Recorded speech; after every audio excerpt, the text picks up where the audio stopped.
Welcome to The Explainer. I am so excited to get into this with you today.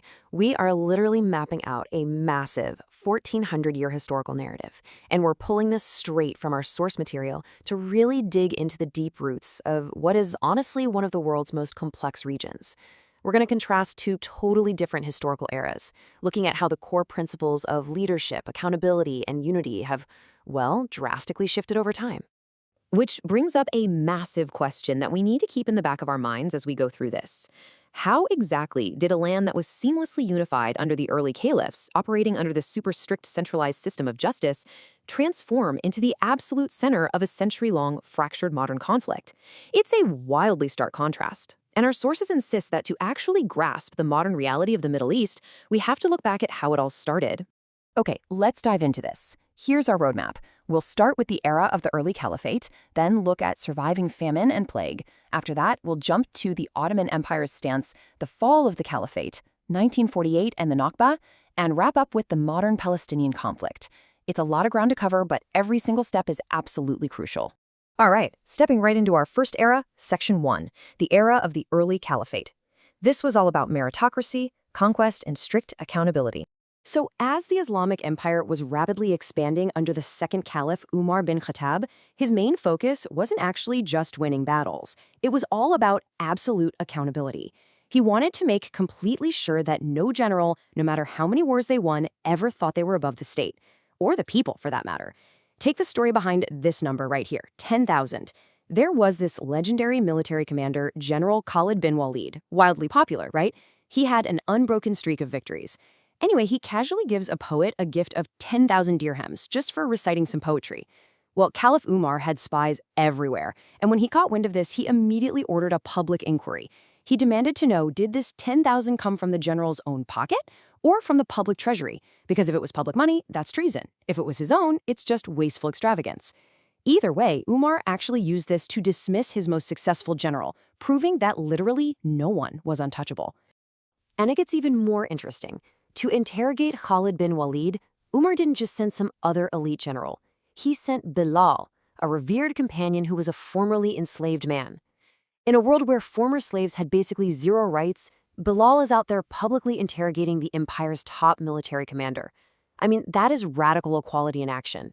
And it wasn't just the military.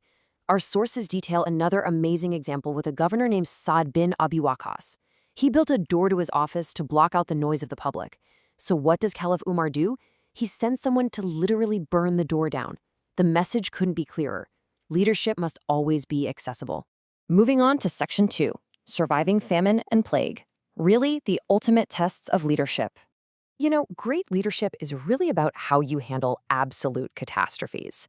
And the early empire, they got hit by two massive disasters almost at the exact same time.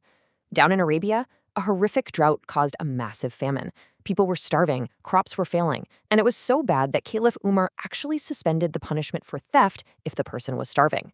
He even swore off meat and dairy himself until the public could eat again. But while the famine is ravaging the south, this deadly plague sweeps through the northern military camps in Syria, and the toll was just staggering. 25,000. That's how many Muslim soldiers died in the plague of Amwas. And these weren't raw recruits. These were 25,000 veterans who had just defeated the Roman and Persian empires. The death toll even included the supreme commander of the army, Abu Ubaidah. You can imagine how this profound loss of leadership deeply shook the newly formed empire. They literally beat global superpowers only to be decimated by a microscopic disease. So how in the world did they survive that?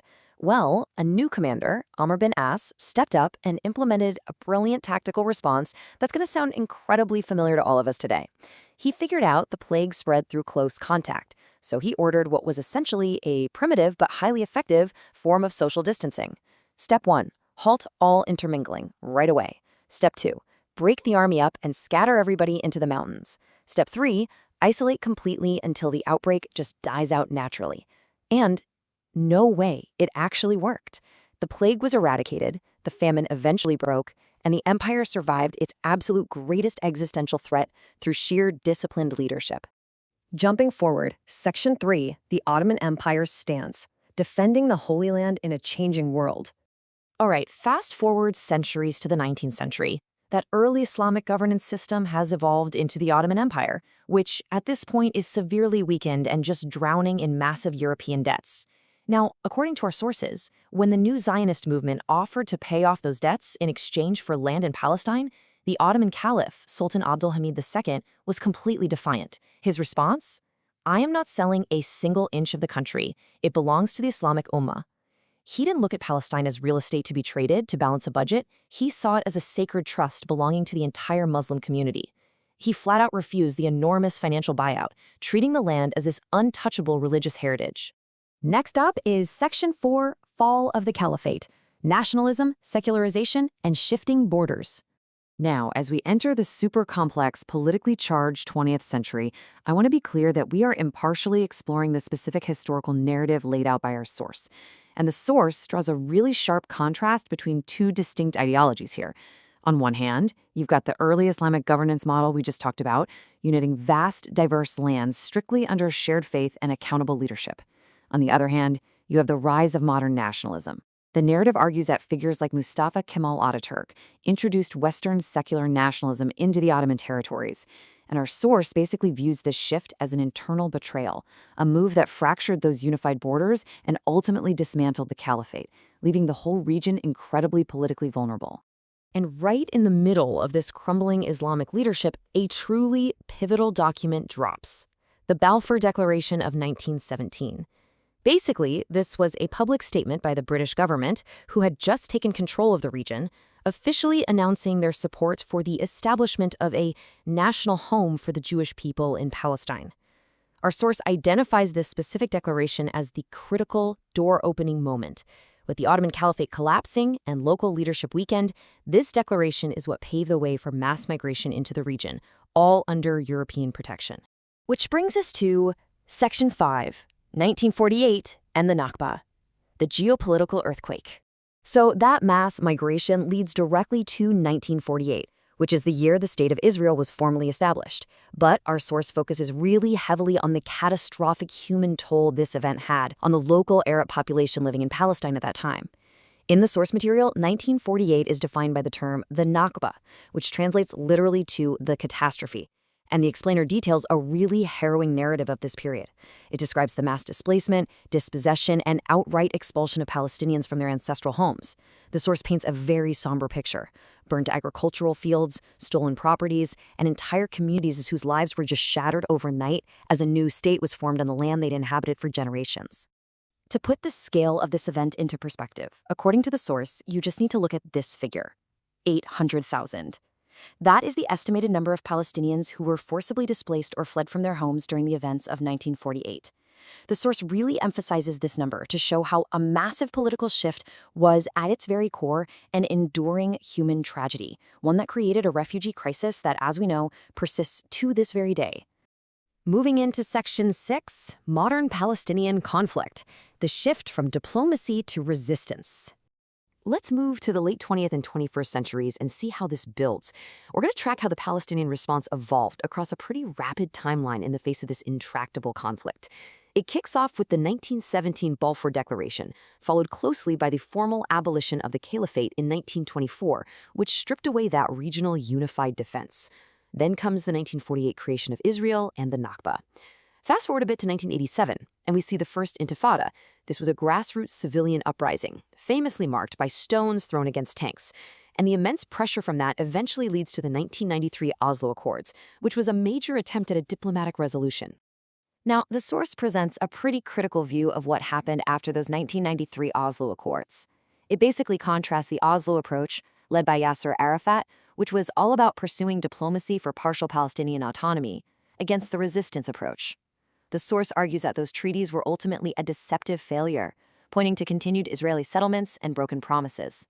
And according to the source, this perceived failure of diplomacy is exactly what paved the way for groups like Hamas, who adopted an uncompromising, militant stance, arguing that the land simply could not be negotiated away. A totally crucial part of the source's narrative here is its incredibly harsh critique of modern Arab leadership. The material argues that today's leaders have just completely abandoned the Palestinian cause. It accuses them of prioritizing their own regime's survival, making secret deals with Western powers, and normalizing relations with Israel purely for economic gain and trade. I mean, Just juxtapose that with the very first era we talked about. Caliph Omar literally burned down a governor's door for being inaccessible and fired his best general over 10,000 dirhams. The source argues that this massive loss of self-sacrificing leadership is a huge reason the modern conflict remains totally unresolved. But throughout all of this politics and history, we really have to remember the absolute focal point of it all, Al-Aqsa. As the first Qibla, the original direction of prayer for Muslims, and a site so deeply tied to ancient prophecy, its significance just cannot be overstated. It's not just land. For billions of people, it's literally the heartbeat of their faith.